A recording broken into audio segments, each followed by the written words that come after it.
Hello, Sonya. Zach here.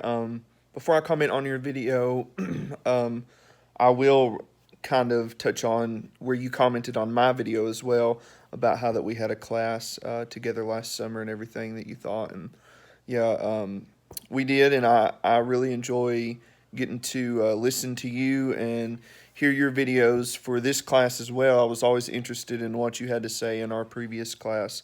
I like the topic that you chose, a college student that had been a victim of rape or sexual assault. I think that's a tough one, and I think that's a hard subject to sometimes just to talk about, but I think you've done a good job. I know when you were talking about interpersonal, you said you wasn't quite sure with like the communication with herself and everything.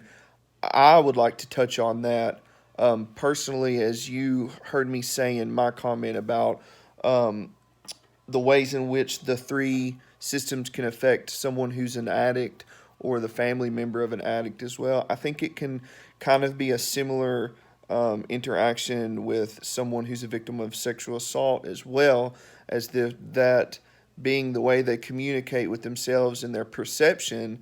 Because I know when I was in active addiction, I communicated with myself in a different way than I do now, and I also had a perception of myself that was based on knowing what things I had done in my struggles in my past, and my perception, I was seeing that through what I believed to be the perception of other people.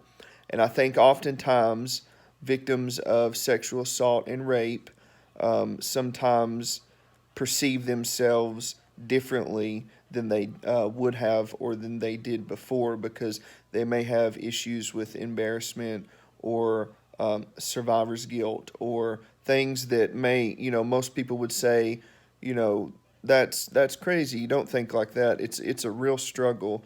It's a very very real struggle. If you was with me in my last class, I think I touched on um, how that I had experienced some sexual abuse as a child, and I know that's a little bit different, me being so young.